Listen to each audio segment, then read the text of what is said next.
Good morning, students. Now we are going next passage, strong arm diplomacy of Japan.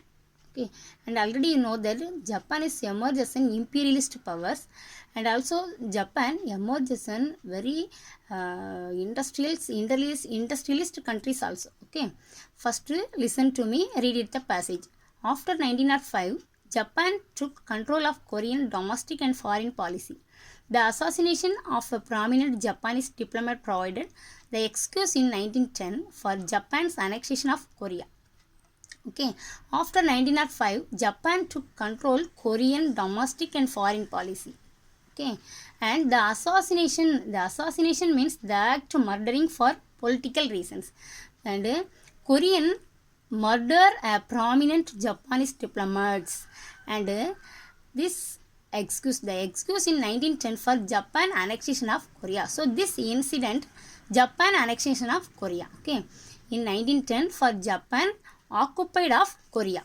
The confusion in China following the downfall of the Manchu dynasty. So this time and confused in China. So that following downfall of the Manchu dynasty in 1912 and provided Japan an opportunity for further expansion. So this time Japan expanded their empire. Okay, Japan now demanded not only the transfer of Germans' rights in Songcheng to Japan and the recognition of Japanese hold over Manchuria, but the appointment of Japanese advisors to the Chinese government.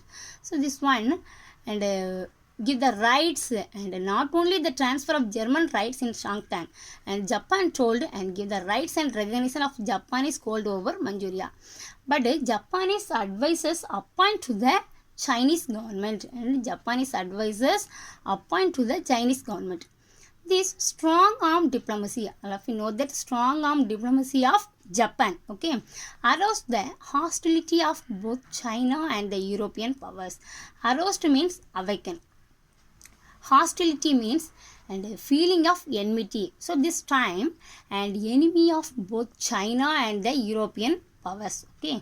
Next one, colonization and its fallout. In 1876, barely means only 10% of Africa was under European rules. Okay. By 1900, practically the whole of Africa had been colonized. Okay. And by 1900, the whole of Africa had been colonized this time. Britain, and Britain means all of you know that British and England. Okay. Britain, France and Belgium had divided the continent between them, leaving a few areas for Germany and Italy, Britain, France, Russia and Germany also established spheres of influence. So Britain, France, Russia and Germany. So these countries is very wealthy. Okay.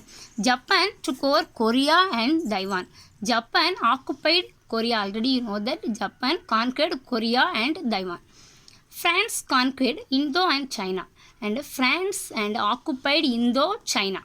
The US took the Philippines, and US took the Philippines from Spain, and Britain and Russia accepted to partition Iran. Okay, Britain and Russia accepted to partition Iran.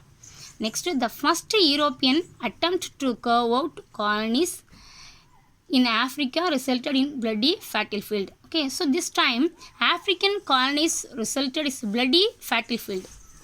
The French had to fight a long and bitter war. So French means France had to fight a long, bitter means a difficulty war to conquer Algeria and Senegal. Okay, the British lost to the Zulus 1879 and to the Sudanese army 1884. So Zulus and Sudanese defeated British. Okay, Italian army suffered a devastating defeat at the hands of an Ethiopian army. Ethiopian army defeated Italian army. Okay, so Italian army suffered a devastating means and highly destructive that time. Okay, appo Italian army suffered a highly destructive. Ethiopian army defeated Italian army. Okay, so students, listen to me. Today homework questions.